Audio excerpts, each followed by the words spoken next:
Good morning, Celebration Spiritual Center. Good morning. How are we doing? How are we feeling? How are we being? Right? Are we moving through this week's events? Yes. Wonderful. So I want to just first is give a disclaimer before this message. I recognize that we are all in different places and spaces in our process and as we're moving through. And so if for any reason you're unable to hear today's message, all good. It's all good, right? Because I recognize that as you move through your process, you'll be able to come back to this message, right? And it may resonate with you a little deeper. But you've been here at CSC long enough that you know that we only come back to the truth, regardless of the events. We've had a lot of events happen this year, right? When we think about the shooting in Orlando, when we think about Alton Sterling, when we think about Philando Castile, so many things have happened this year, and we always come back to the truth. Yes, yes? Yes. So last week, as we're dealing with this idea of gratitude, last week we started with the physics of gratitude. And I broke down the idea of momentum. What is momentum and what does physics teach us about momentum? That momentum is velocity times mass. And so we recognize that it's not just the speed of an object that creates the velocity or creates the momentum, but it's the velocity, the speed of it, but then also the weight of it plays a certain characteristic. And so we talked about having this idea of having our gratitude carts and recognizing the cart by itself may not have much momentum if you push it along, but actually by adding more mass to it, by depositing gratitude into that cart, we can then create momentum around our lives. And so what we're doing is by practicing this 30-day experiment, by just focusing on 3 things, just putting in the cart each day, we create an incredible momentum for our day. Right? We also talked about the fact that we can recognize that many times the gratitude that we're putting in the cart is colored with some unwanted things. I use the idea of when I was a child, thinking about you need to be grateful for your food, and I didn't want to eat the mixed vegetables on my plate, right? And so although I was being taught to be grateful, it was mixed with shame. So that meant that shame was also in my cart. And that was given momentum along with the so-called gratitude. And so we recognize that we have to be clear about what we're putting in our cart. So of course, again, we've had some events take place in this week. Much of the country is dismayed, is disheartened. Much of the country is afraid, is worried, in doubt. We, by the popular vote, elected someone, and by the Electoral College, we have a different candidate. And that doesn't feel good for a lot of people. Yes, yes? Yes. Right.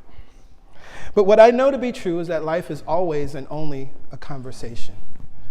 And recognizing that life is always and only a conversation, it really means that we're always in relationship to something. And so it reminded me of how we can be, how we interact in relationships, and I think it can help us to understand and wrap our minds around what's going on now. So I remember a time, there was a woman I was dating. We had been dating, I think at this point, for about 3 months, and things were really good, really cool. I kind of fell quickly, and it was a really good time, and I was grateful for her and loved getting to know her, and I think she felt the same. And then out of the blue, she says, oh, I have to go take a trip. I have to go see someone in Chicago. This was someone that I met before I met you, and I had already planned this trip. And so I need to go see him.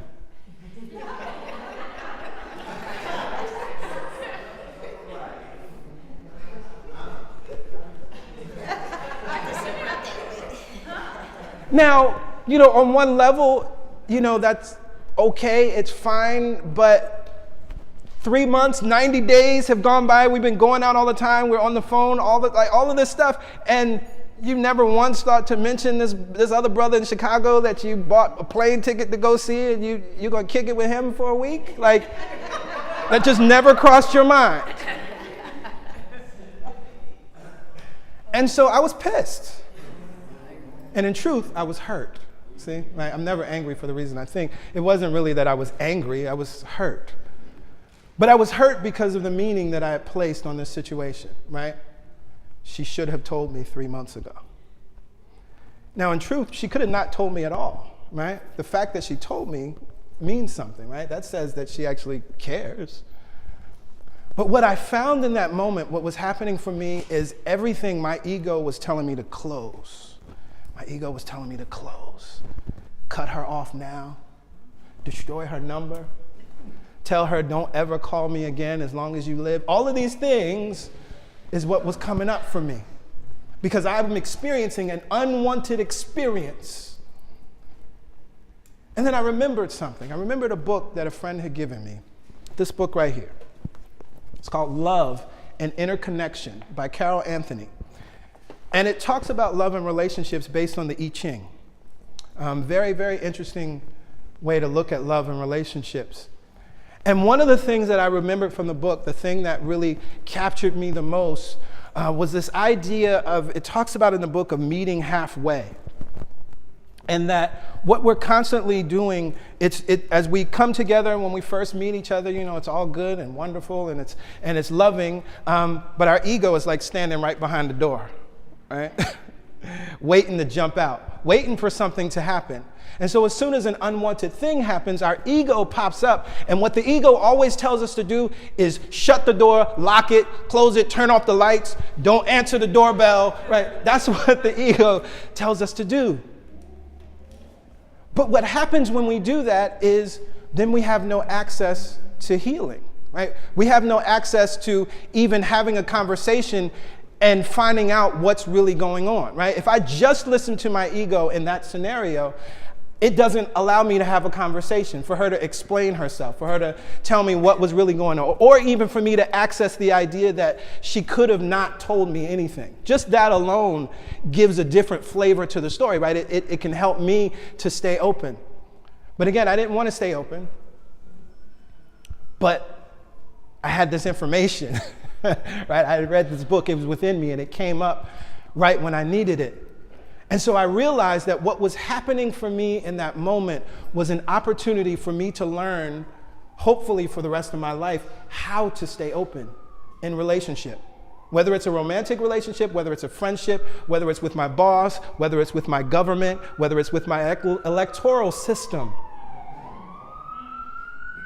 Because unwanted things will show up all the time, and what our ego tells us to do is to turn the sign that says closed, shut the door, and don't come back out for 3 to 6 months, sometimes a year, some of us 10 years later.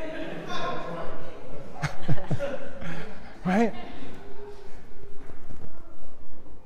And so like so many of you, Pastor Yolanda and I, we were up late Tuesday. We stayed up till about 2 a.m. till Hillary Clinton said, everybody go to sleep. Right? And we're like, you know what, you're right. Let's go to bed. Went to sleep, and I woke up that morning. I didn't look at the news. At that point, we still don't know what's going on based on when I went to sleep, although we saw, the direction that it was going in. Didn't look at anything. I did what I do every morning. I looked at myself in the mirror. And I said, I am secure. I am secure, for I know who I am, a holy Son of God, free of all limits, safe, healed, and whole. I am secure because I know my oneness with the divine process. I know my oneness with the energy that creates worlds. I'm secure because I know that my treasure is in my mind, my thoughts, and my vibration, in my flow of energy. I live my life from day to day as if God's supportive substance were as endless and exhaustless as this air that I'm breathing now. And as those words came back to me, which I've affirmed day in and day out, I laughed. I said, thank you, God, for my spiritual practice. And then I went to the mat to do my asanas for the morning. And all I heard in that moment then was keep your heart open. As I'm bending and breathing, I heard keep your heart open, keep your heart open, keep your heart open. And why is that necessary? Because we recognize beyond a shadow of a doubt that regardless of how we feel, right, regardless of who we voted for, that now there's something that we all need to do.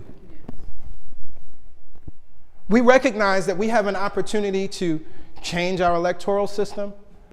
We have an opportunity to even maybe change our primary system, right? Superdelegates, right? Think about how that looks different, right? But what I recognize is that whatever the next thing is for us to do, Whatever that plan is, you don't get a plan when you're closed.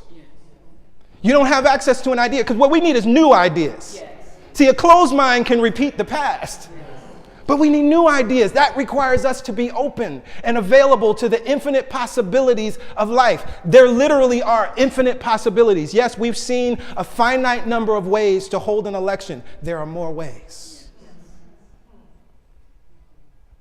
And so if we recognize that we're keeping our heart open, it also then calls us to then look even at ourselves from a place of openness, as there are so many that are trying to figure out and analyze, how did this happen? Right? How did this happen? So we want to shame white women. We want to shame uneducated blacks. We want to shame this percentage of black men that voted for Trump. We want to shame and blame all of these people. But we forget something. And we can only hear this and know this when our heart is open. There is no other people. We're not separate. We're not separate. Not even in the sense of we're one country. No, I mean, we're literally not separate. We are multiple expressions of one mind. Now, a way to think about that is, imagine if your hand was in an argument with your foot. How would you be able to move around in the world if your hand was constantly cussing out your foot or smacking your foot, or punching your foot, right? Blaming that toe, that old ignorant toe. I don't know why this toe doesn't see things the way I see it from this hand, because life looks a different way here. Why doesn't that toe see life like I see life? But you recognize that one body has to work in harmony, recognizing that every aspect of our body works together, works in harmony in order for the I am that we are to walk through life and succeed. We get that, don't we? But even on our cellular level, you are trillions of cells represented here in this moment. If those trillions of cells were not working in harmony together, knowingly or unknowingly, your bodily functions would stop. And so we have this awesome opportunity, again, from an open heart place, recognizing that there's no other. And so then we can begin to see and look at it from this perspective. Because we've all been in places and spaces where we felt like our back was against the wall. Have you ever felt desperate? Have you ever felt helpless in your life? Ever? Now, what I've learned to be true from my own life is that at any point that I felt desperate, helpless, my back was against the wall, I don't see many opportunities from that vantage point. Things get very small. I think I only have maybe one. Sometimes that's what we say. I didn't have a choice. I don't have a choice. I don't have a choice. That's actually what we say a lot of times when we're feeling desperate, when we're feeling alone, when we're feeling separated, when we're feeling cut off, and when we feel like our back is against the wall. We all know what that feeling feels like. Yes, yes? And when we feel like that, do we make decisions or choices that honor the fullness of who and what we are? Or do we pick the closest warm body next to us, even though you know that person is not the person that you should be in relationship with?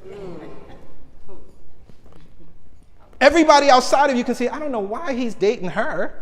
I don't know why she's dating him. Why is she dating beneath herself? Because she felt desperate. She felt alone. And that was the closest, warmest body in that moment. And so against her better judgment, against her higher self, her true knowing, her open heart self, she made a choice.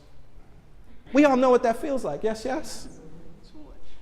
So is it possible then that we can just entertain from this keeping our heart open place, that maybe that's what happened with so many in our country? It's not that they're ignorant. It's not that they're uneducated. But what I know to be true is that at any moment when we're in fear, any mind that feels separated, any mind that feels alone, any mind that feels desperate will make a choice that even is against their own best interests. Not because they don't know better, not because they're dumb or ignorant or stupid, but simply because of fear. And so as we can see that and appreciate that, that is teaching us what keeping our heart open, why it's so necessary. Why, as the Course in Miracles says, we must be vigilant for this thing. We got to keep our heart open, because when we don't, we make choices that have effects that ripple out throughout the country. But what's beautiful is we have this other opportunity to choose again. What's interesting and beautiful about vibration is that the vibration that you offer from this moment forward is the vibration that the universe responds to. So it does not matter what our previous vibration was over the last 1.5 to 2 years. Because, in truth, we're looking at the percentages, and we're looking at how many people voted versus the last presidential election, and we're looking at how many people didn't vote. Vibrationally, everybody voted. Everybody voted. And we voted in different ways, right? Because there are so many of us that, and so many of our brothers and sisters that simply don't know and understand vibration, don't know and understand what you resist persists. So on election day, I saw a post that said, I'm voting for Hillary because Trump is not ... So what you resist persists. You don't vote against anything, you only vote for something. But that had been going on and on and on for months, right? As so many people continued to speak about, and even our pundits, right, spoke about what he's not. But that was giving and feeding the energy, creating the momentum for the unexpected result. But in truth, if you think about it vibrationally, was it really unexpected? Vibrationally. If what you resist persists, and what you think about over and over again, our chronic thoughts, as Reverend Michael would say, if those things are the things that outpicture in our life, is it really an unexpected result? From that perspective, it's not. But then this gives us information to understand how we can move forward.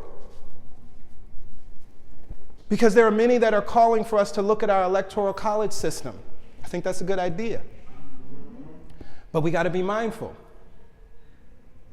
There's a movement, and this movement has been going on, I believe, since 2000, for the national popular vote versus getting rid of the electoral college. Yes. Two totally different things. Think about if we want the popular vote to become the way our electoral system works, we know that by default the electoral college system must be dissolved. But we don't have to push against that. We just have to put all of our focus and all of our energy on why it's fair and equal, one person, one vote. Simple. And so looking at what has already taken place, and for those of us that voted back in 2000, we've experienced this already, right? So we recognize then that we use this principle from this open heart place. I bless the electoral college system. It's fine, it's good. For most elections in this country, it didn't matter. The person that won the electoral college also won the popular vote, so it didn't matter.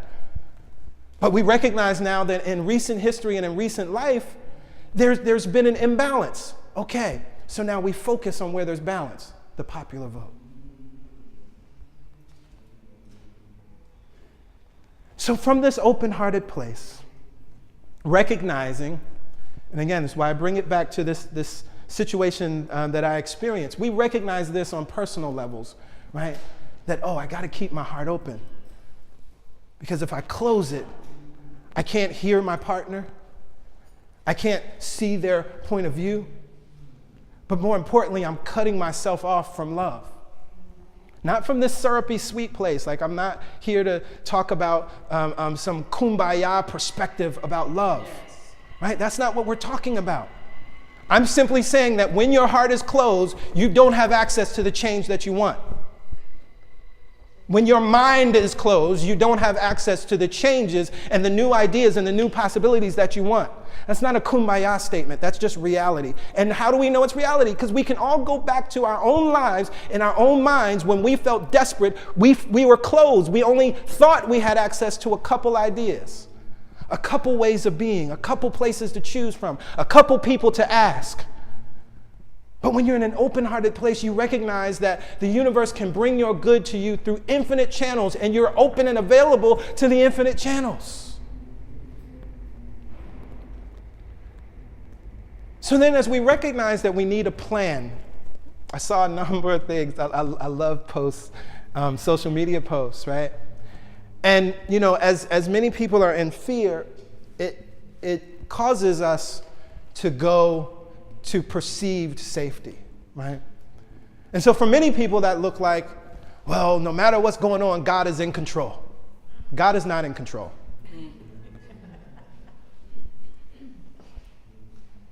Some people have said, well, I don't know what God has planned, but we'll see. God doesn't have a plan. Say it. I'm going to tell you why, but God doesn't have a plan. God is not in control, and God does not have a plan. For some people, hardcore Christians, well, it doesn't matter who's president. Jesus is still king. Jesus is not the king. Now, again, people are saying this because they're going to what is perceived safety. I understand it. Please hear me. I'm not criticizing anyone. I'm not belittling anyone. I understand it, right? But what we have to understand as metaphysicians, we have to understand, okay, God doesn't have a plan. Why? Because you have to have the plan. Yes. What's absolutely true? The universe responds to us, to our plan, what we say we want in the world. And the thing about it is we're planning consciously or unconsciously. So many times unconsciously, as we're pushing against something, we're planning. So that means we have to get really clear about what are we for? Yes. What are we for? What are we for? What are we for? And that's all we talk about. That's all we think about. That's all we focus on. That's all we think about. What are we for? Because that's the plan. Again, our chronic thoughts, whatever we are thinking about and focusing on and looking at, this is why vision boards work. Vision boards aren't magic, but the reason they work is because you give yourself images to look at on a daily basis, and by default, it's nature, it's natural law, it's the way it works. Those things begin to outpicture in your life. That's just how it works. So if we understand that, what's your plan? What is your plan? Please do not wait for God to give you a plan. It will never happen. And in truth, what happens when we're waiting on God's plan, that means that we're actually living somebody else's plan. Because let's believe, Donald Trump always had a plan. Let's be real clear. He's our teacher. He always had a plan. He was clear about who he was. He was clear about what he was going to do. He spoke affirmatively at every time he got before a microphone or a podium. It did not matter what other people's plans were because he recognized that he didn't need God's plan. He only needed his plan. And I use God in quotes.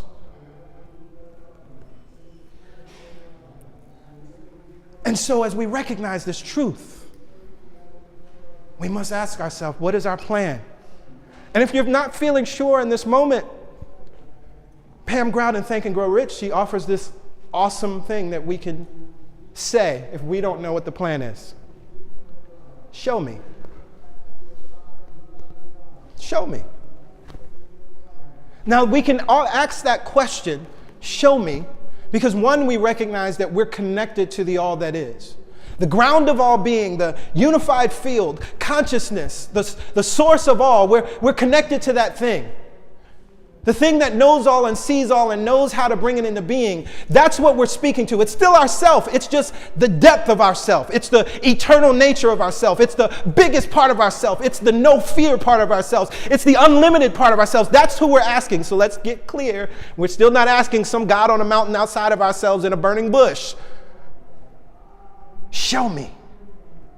Because from this vantage point and from this 5 sense world, this is not showing me any new ideas.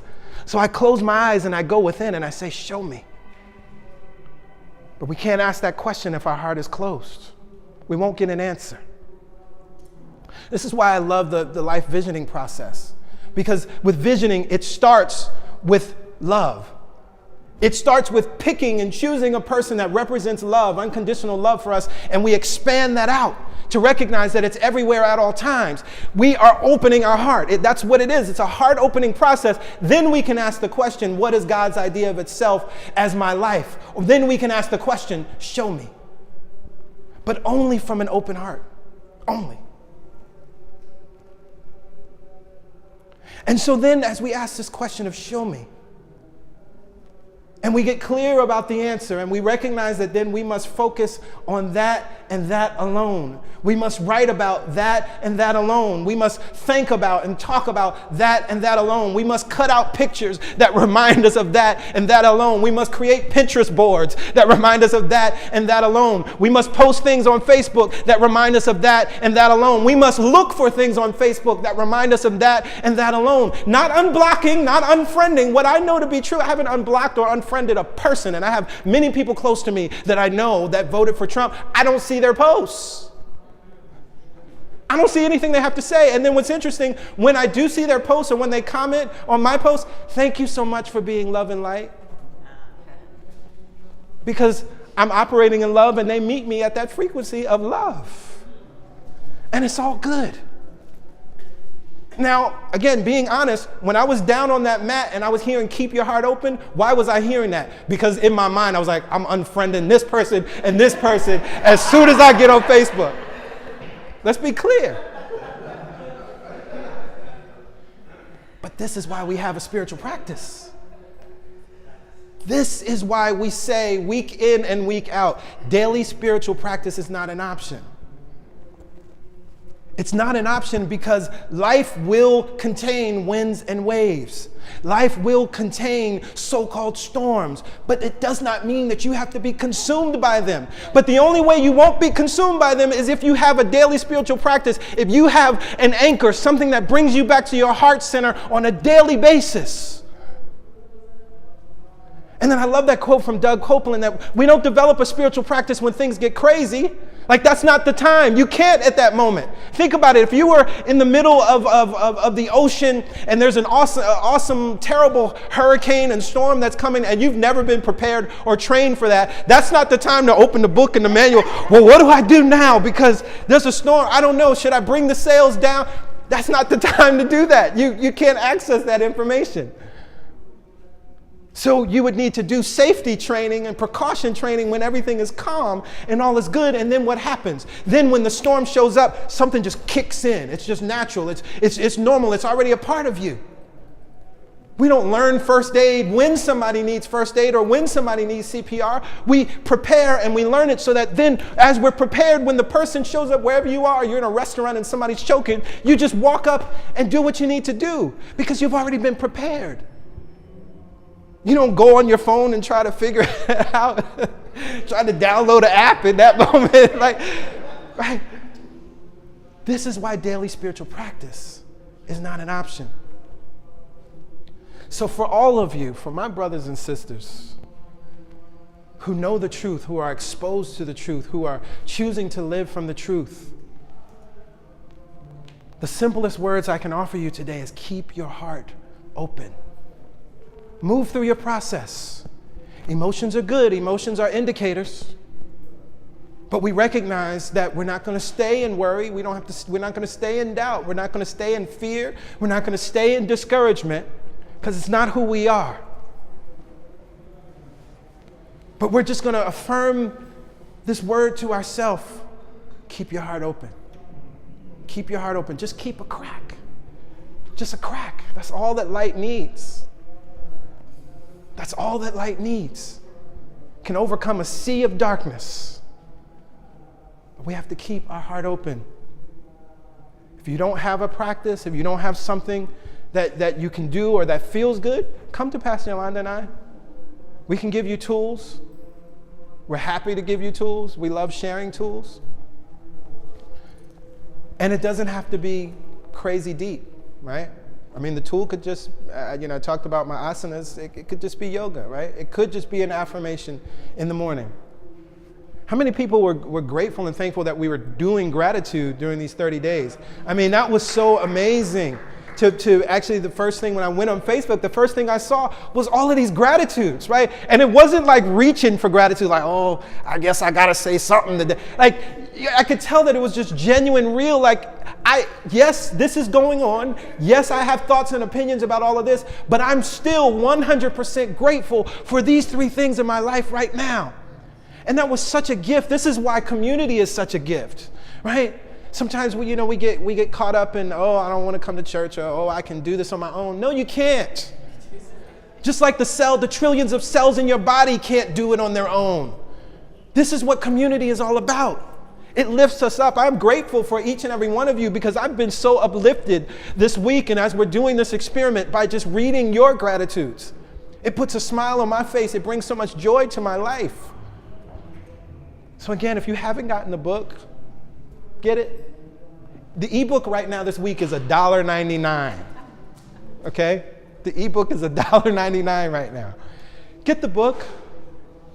Send us a copy of you holding the book or a screenshot or whatever, or your receipt. We'll add you to the group on Facebook because even this is good. It just raises your Facebook vibration rather than all of the other things. As much as I don't watch the news, I've watched more news, in the last week than I have probably all year. And that's not good, right? But, I'm seeing all the posts and wanting to understand and look at the data and all of that foolishness. The truth is we voted vibrationally. And what we're seeing is the results of vibration, good. Because that means we can collectively shift the vibration and experience good. We don't know what our president-elect is going to do. Right? We're already seeing signs of some of the things he said he was going to do, he's not doing. But what I know to be true, this is powerful, y'all, and let's stand in this moment. The same God, the same source, the same love, the same power that is in me is in Donald J. Trump. My connection to source is not unique.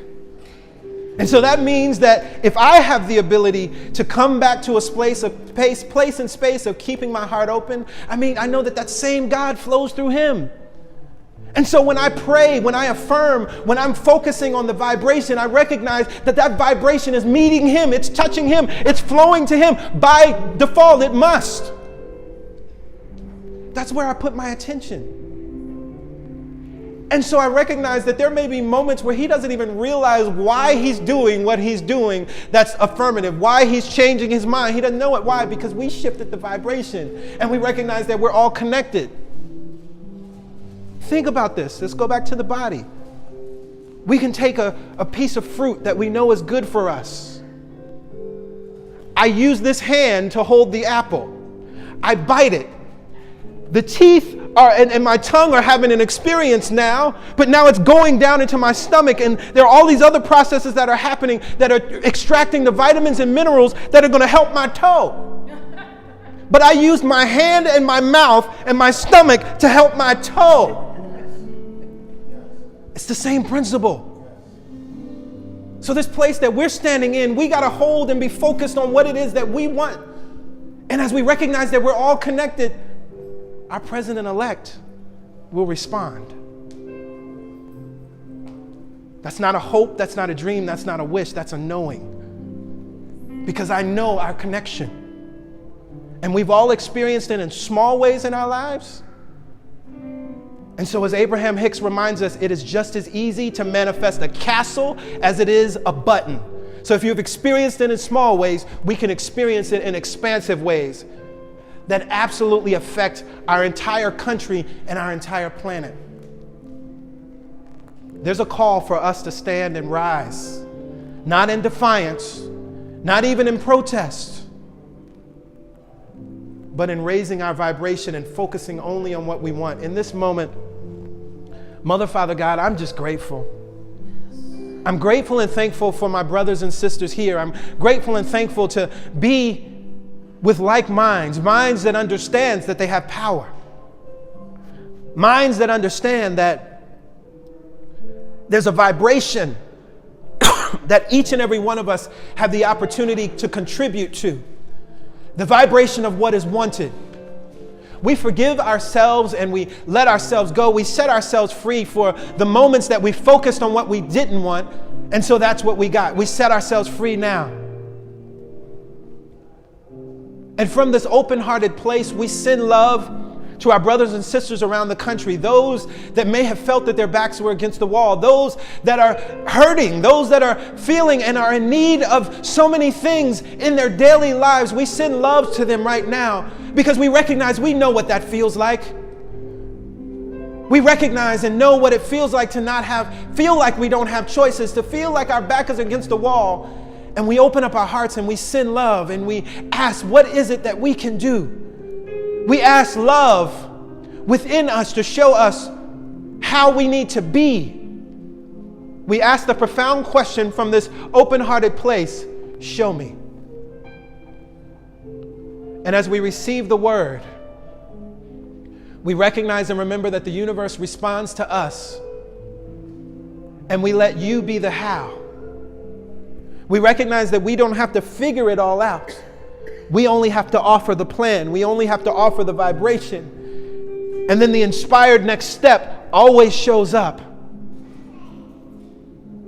In this moment, I send love, peace, prosperity, and understanding, unconditional love to our nation's capital and into the White House, to our incoming president-elect. For I know and remember that the God in me is the God in you, Donald J. Trump. And so the God in me speaks to the God in you now, and I say, I love you. I say that I see you. I say that I know that you are an unconditionally loved child of God. And I know that the love that is in me is the love that is in you. And I say now that the love in you begins to bubble up. As you are feeling the weight and the responsibility of this office, I say now and see now that the love within you is rising up. And it is healing the parts of you that need to be healed, just as it is healing the parts of me that needs to be healed. And I recognize that as we heal our lives, as we heal our minds together, we will create a planet. We will create a world. We will create a country where it is a world that works for absolutely everyone. And no longer will we feel the pain and angst of the past few days, but we will feel the joy and the freedom of the beloved community. I keep my eyes on what is true. And from this place, I release this word, and together we say, Amen, Amen. Ashe. Ashe. And so it is. And so it is. Thank you, God.